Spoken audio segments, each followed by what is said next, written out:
habari leo, gwiji la habari Tanzania. Kuna habari hapa na naomba wanandoa tuje na muweke ujumbe wenu au comment yako hapo.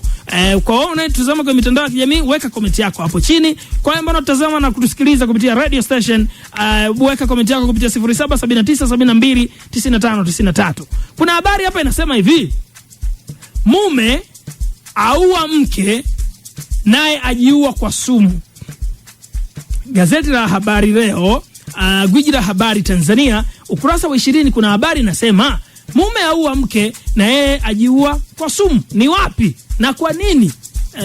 Mpaka unamuua mwenzako na wewe unakufa. Hii imekaaje? Mwanamke aliyefahamika kwa jina la Maria Silvatori, mkazi wa kitongoji cha pale Bugoma, kijiji cha Kilombero, kata ya Ruamgasa, wilaya ya Geita, amefariki baada ya kudaiwa kushambuliwa na mumewe, ambaye mumewe alikuwa anaitwa Mayala Juma, kwa kitu butu kichwani na kuchomwa na kitu chenye ncha kali sehemu mbalimbali za mwili wake.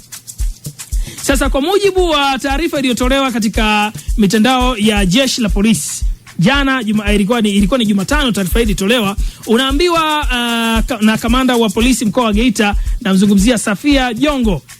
Imeelezwa kuwa tukio hilo lilitokea Novemba 17 mwaka 2025, yani mwezi huu, na ilikuwa ni majira ya saa 1 asubuhi, ambapo baada ya Mayala kumuua mkewe, naye alijifungia ndani na kunywa sumu.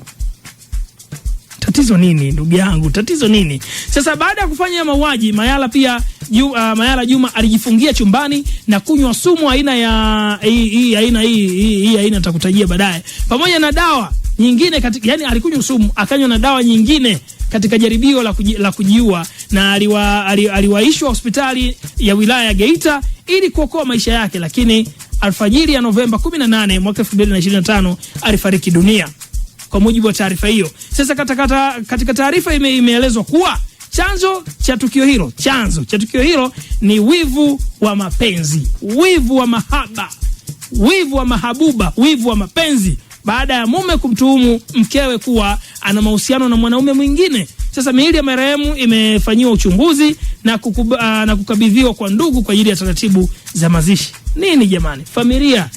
Familia kabisa.